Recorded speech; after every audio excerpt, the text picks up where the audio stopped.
বিশুদ্ধ হাদিস দ্বারা প্রমাণিত আল্লাহর হাবিব সাল্লাল্লাহু আলাইহি ওয়াসাল্লাম তিনি যখন হিজরত করে মদিনাল মুনাওয়ারায় গিয়েছেন, যেদিন গিয়েছেন সেদিনটাও রবিউল আউয়াল মাসের 12 তারিখ ছিল। সেদিন মদিনাবাসী আল্লাহর হাবিব সাল্লাল্লাহু আলাইহি ওয়াসাল্লামকে বরণ করে নিয়েছেন।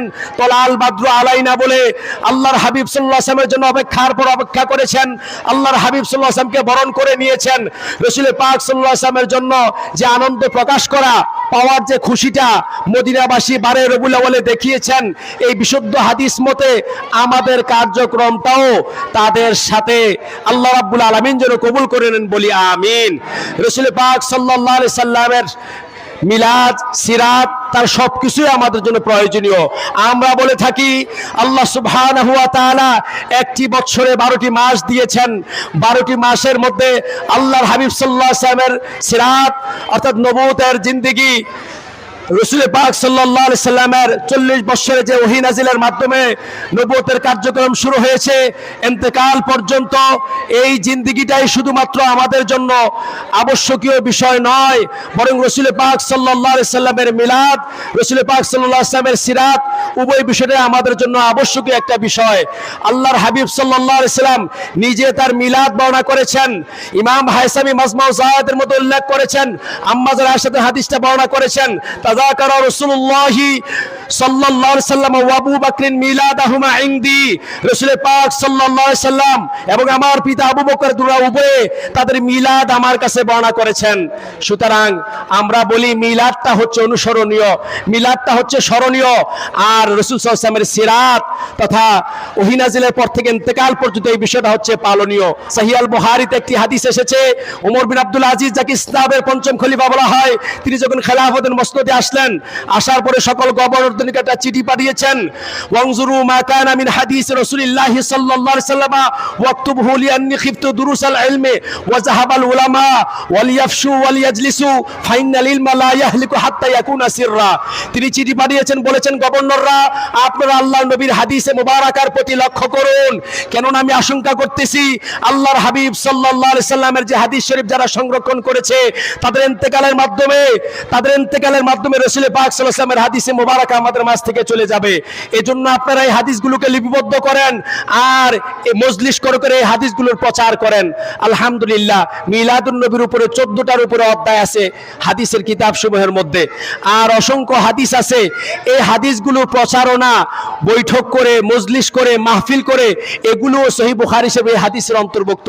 আল্লাহ পাক যেন আমাদের সকলকে সহিহ সামুজ দান করেন এবং রাসূল সাল্লাল্লাহু আলাইহি ওয়াসাল্লামের আনন্দের যে খুশি সারা বিশ্বে ছড়িয়ে দেওয়ার, রাসূলের আদর্শ বাস্তবায়ন করার আহ্বান রেখে আমি আমার আলোচনা এখানেই শেষ করছি। আসসালামু আলাইকুম ওয়া রাহমাতুল্লাহ। আল্লাহ রাব্বুল আলামিন সূরা দুহার শেষ নম্বর আয়াতে বলেছেন, ওয়া আম্মা বিনি'মাতি রাব্বিকা ফাহাদ্দিস। যখন তোমার রবের পক্ষ থেকে কোনো নিয়ামত পাবে, সেই নিয়ামতের শুকরিয়া আদায় করতে হবে, সেই নিয়ামতের আলোচনা করতে হবে, চর্চা করতে হবে। এবং কোরআনের মধ্যে আসছে, ওমা আরসালনাকা ইল্লা রাহমাতাল লিল আলামিন। আল্লাহর হাবিব সাল্লাল্লাহু আলাইহি ওয়াসাল্লামকে গোটা কুল কায়নাতের জন্য আল্লাহ তাআলা রহমত হিসেবে প্রেরণ করেছেন। এবং সাথে সাথে সূরা ইউনূসের 58 নম্বর আয়াতে আল্লাহ রাব্বুল আলামিন বলেছেন, কুল বিফাদলিল্লাহি ওয়া বিরহমাতিহি ফাবিযালিকা ফালইফরাহু হুয়া খায়রুম মিম্মা ইয়াজমাউন। যে তোমরা আল্লাহর রহমত ফজল পেয়ে তোমরা খুশি হয়ে যাও এবং এই খুশিটা তোমরা যা কিছু নিজেদের জন্য জমা করে রেখেছো সেগুলো থেকে উত্তম হবে। এই আয়াতের তাফসীরে আল্লামা আব্দুল্লাহ ইবনে আব্বাস রাদিয়াল্লাহু তাআলা আনহুমা বলেছেন, ফাদলুল্লাহি আল ইলমু ওয়া রাহমাতুহু মুহাম্মদ সাল্লাল্লাহু আলাইহি ওয়াসাল্লাম। এখানে ফজল দ্বারা আল্লাহ তাআলা এলেমকে বোঝানো হয়েছে, আর রহমত দ্বারা নবী মুহাম্মদ রাসূলুল্লাহ সাল্লাল্লাহু আলাইহি ওয়াসাল্লামকে বোঝানো হয়েছে। সেজন্য আল্লাহ রহমত পেয়ে মুমিনরা খুশি হবে, মুমিনরা আল্লাহর দরবারে শুকরিয়া আদায় করবে, যার উসিলায় আমরা দ্বীন ইসলাম পেয়েছি। হাদিসে এসেছে, সহিহ হাদিসে এসেছে, আল্লাহর হাবিব সাল্লাল্লাহু আলাইহি ওয়াসাল্লামের আগমনকে দিনকে কেন্দ্র করে সাহাবায়ে কেরাম একসাথে মসজিদে নববীর মধ্যে বসে নবীকে নিয়ে আলোচনা করছেন, বলছেন মান্না আলাইনা বিকা। আল্লাহর হাবিব সাল্লাল্লাহু আলাইহি ওয়াসাল্লামের আগমনকে যে আল্লাহ যে আমাদেরকে ইহসান করেছে, লাকাদ মান্নাল্লাহু আলাল মুমিনিনা ইয বাআসা ফীহিম রাসূলা, যে আমাদের মধ্যে রাসূলকে প্রেরণ করে আল্লাহ তাআলা আমাদেরকে ইহসান করেছেন, দ্বীন ইসলামকে দিয়ে আল্লাহ আমাদেরকে অত্যন্ত সম্মানিত করেছেন। নাহমাদুল্লাহ ওয়া নাযকুরু নাযকুরুল্লাহ, আমরা আল্লাহর শুকরিয়া আদায় করি, আল্লাহর প্রশংসা করি, আল্লাহকে স্মরণ করছি এই জন্য যে আমরা নবীকে পেয়েছি, ইসলামকে পেয়েছি। সুবহানাল্লাহ। যাহাকে সৃষ্টি না করলে আসমান জমিন কিছুই সৃষ্টি করা হতো না। রসুলের শানে এই কথাটা বলা হয়েছে। আজকে রসুলের আগমনের দিনে আমরা যারা রাসূল আকরাম সাল্লাল্লাহু আলাইহি সাল্লামকে ভালোবাসি, তার সুন্নাতকে অনুসরণ করি, আমরা রসুলের প্রেমিক এবং রসুলকে মহব্বতের মাধ্যমে আমরা তাকে স্মরণ করলাম। আর সাথে সাথে যারা রসুলকে বিরোধিতা করে আমরা তাদেরকে জানাইলাম যে রসুলের মহব্বত, রসুলের ভালোবাসা আমাদের কতটুকু আছে। আসুন আজকের দিনে রসুলের জন্ম থেকে মৃত্যু পর্যন্ত প্রত্যেকটি সুন্নাহ অনুসরণ করে আমরা যাতে রাসূলের প্রিয় ভালোবাসা অর্জন করতে পারি, আল্লাহ তাআলার সেই ভালোবাসা অর্জন করতে পারি এবং আমরা মৃত্যু পর্যন্ত রাসূলের অনুসারী হয়ে রাসূলের দলে থেকে রাসূলের হুকুম বাস্তবায়ন করে লাকাদ কানা লাকুম ফি রাসূলিল্লাহি উসওয়াতুন হাসানাহ, এই উত্তম আদর্শ অনুসরণ করে আমরা মৃত্যুবরণ করতে পারি।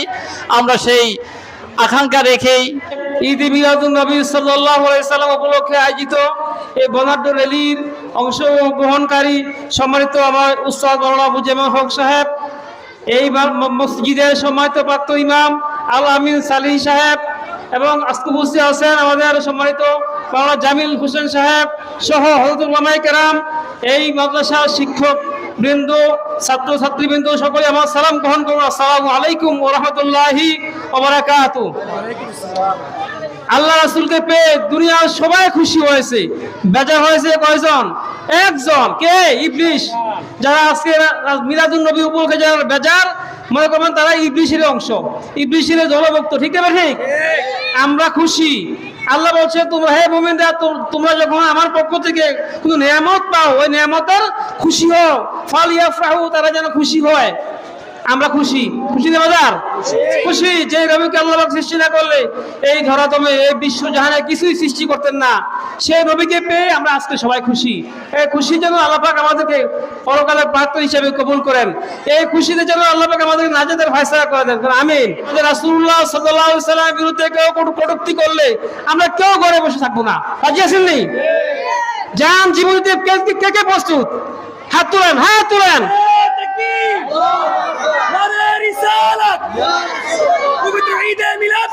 জিন্দাবাদ, জিন্দাবাদ। আমরা ঘরে বসে থাকবো না। আল্লাহ রাসূলের সম্মান নিয়ে কেউ কটূক্তি করলে আমরা তাকে ওই নামি, আমি আল্লাহ কোরআন ধরে শপথ করছি, আল্লাহে আমার কথা সত্য, আমি কোরআন শরীফ পড়তেছি। এমন সময় আপনার নাস্তিক, কয়েকটা নাস্তিকের নাম মনে পড়ে গেছে। এই নাস্তিক হলো মাওলানা মাসুদ, সে নাস্তিক। মাওলানা ইমরান বিন বশির, সে নাস্তিক। দিন রাত 24 ঘন্টা রাসূলকে গালাগালি করে। নাউজুবিল্লাহ। আমি বলছি আল্লাহ এই কোরআনকে আমি ধরে আপনার কাছে কসম করলাম, এই লোকগুলো যদি আমার সামনে পড়ে আমি তাদেরকে হত্যা না করে আমি থাকবো না। আমি কসম করছি আল্লাহর কাছে, আল্লাহ আমি কসম করি আপনার কোরআন তো ছুঁয়ে আমি তারা যদি আমার সামনে কোনোদিন পড়ে আমি হত্যা হই আর না হই আমি তাদেরকে হত্যা করবই করব। এমন একটা স্পিড আল্লাহ পাক দিয়েছে। রাসূলের অপমান আমরা সইব না। বিশ্বনবীর অপমান সইবে না তো মুসলমান কোনোদিন সইতে পারে না। রাসূলুল্লাহ সাল্লাল্লাহু আলাইহি ওয়াসাল্লামের অপমান যেন আমরা কেউ সইতে বরদাস্ত না করি। আল্লাহ আমাদেরকে ইমানে পাওয়ার টেনে বাড়িয়ে দেন। আমিন।